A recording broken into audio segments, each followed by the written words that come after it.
A lot of traffic in busy streets across Albany tonight. Hundreds of runners have started to arrive, getting ready for tomorrow morning's annual running of the Snickers Marathon.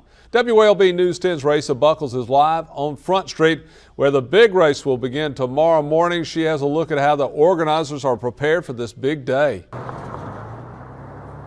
That's right, Jim. In a matter of hours, hundreds of runners will be right down here sporting their Snickers Marathon t-shirts. Earlier this evening, they all stopped by the expo down the road at the Albany Civic Center. That's where organizers for the first time ever held the Runners Expo this year. There were also several local businesses like Wildside Running and the Catch restaurant that set up booths to showcase what Albany has to offer. One of the biggest sponsors for the marathon, Mars, also passed out Snickers to all of those participants. And with sunny skies forecasted for tomorrow morning, the Snickers Marathon board president expects a large and fast field. I've talked to runners from Ohio and all over this country already today. People are coming in. It's going to be a great race. I think our numbers are going to be up this year simply because of the weather, and people are going to come in and run with us.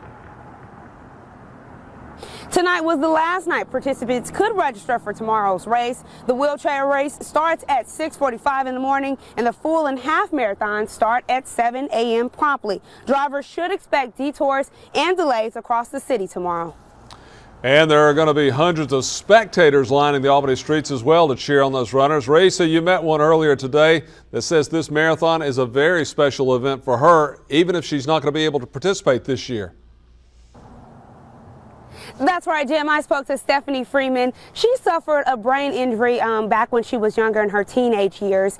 And so she was once told that she would never be able to walk, let alone run. But after months of rehab, she was able to run and walk again, obviously. And she has since ran in several marathons, including the Snickers Marathon. But obviously for tomorrow, she will be sitting out and instead encouraging those runners to the finish line.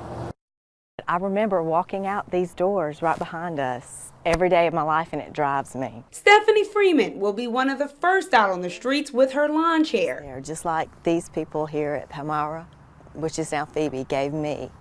So I want them to have the strength to get through. Cheering on every single runner in tomorrow's Snickers Marathon, across from the very place that allowed her to walk again. Here, and this is the make it or break it point right here. This is around mile 20, I think, or 21.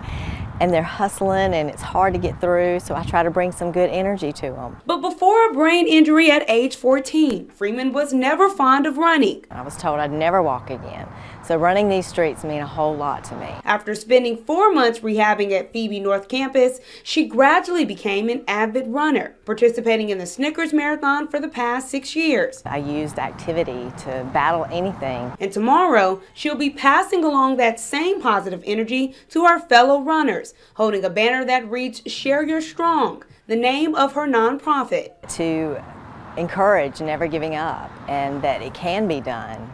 It can be done naturally.